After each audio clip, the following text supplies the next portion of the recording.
Hey everybody, what's going on? This is Matt, and today I want to talk about this very intense, kind of almost relentless focus on the future and language learning that a lot of people kind of tend to have. And I've talked about this in the past, but I think it's important to keep repeating these ideas because they affect a lot of people.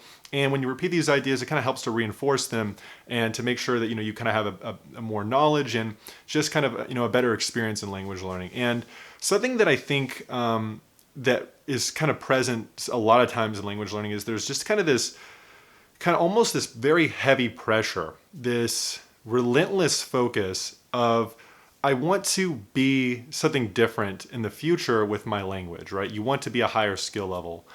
There's this longing, there is this just this intense focus, this intense view on getting to the place where you're enjoying things or getting to the place where you're speaking super elegantly.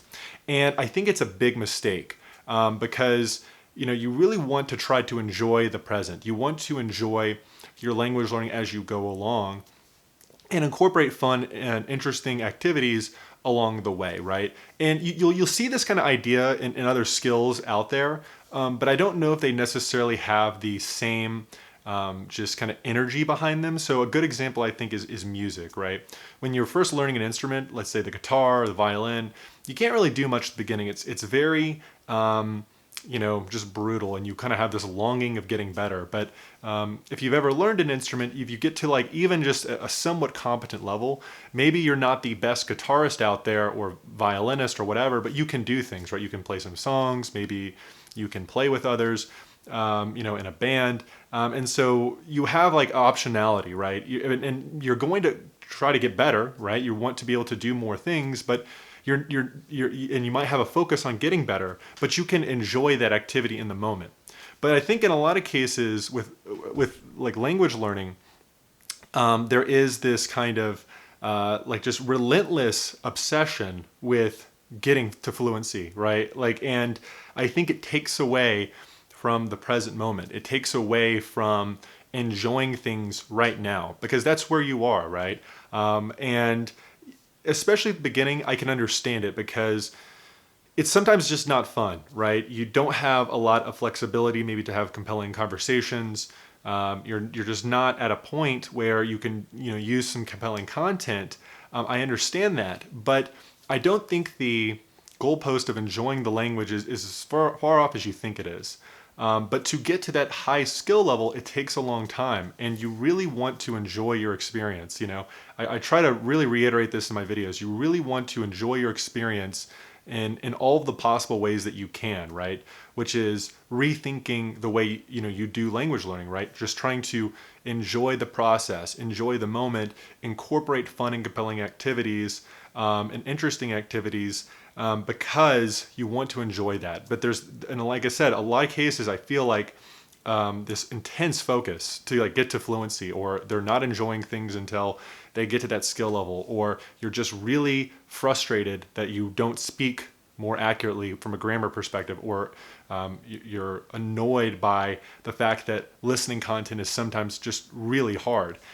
It's very easy to fall into these traps. It's very easy to fall into this frustration, this kind of just being upset, being sad, or just kind of this these kind of non-productive emotions in your language learning. And I think it's just important to take a step back and enjoy the moment, right? All we have is the present, right? All we have is where we're at right now. And I think that a lot of language learning is about the journey. It's about as cliche as that sounds, it's about struggling through these things. It's learning things and getting that sense of accomplishment and getting better at the language and overcoming obstacles. It's having that conversation and slowly having more and interesting, compelling conversations with someone, being able to listen to audio content more and more and more. So I think that it's important to try to have that mindset rather than being super focused on this future orientation. Not to say that you don't have goals or that you track your goals, you're seeing what's going on, right? I love goals. There's a lot of future orientation in my language learning because of those goals, but I always try to just think back about the present. right? Because it's all I have, and I want to enjoy that experience, even if maybe I can't do certain activities right now, or I can't do certain activities as well as I would like. I'm going to get there, and I'm going to work towards incorporating those aspects into my language learning.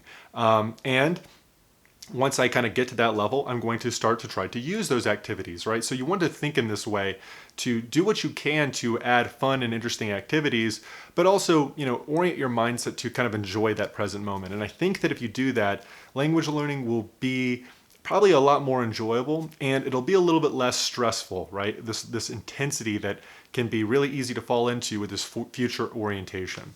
So that's what I had to say. Let me know what you think, and I'll see you in the next video. Take care.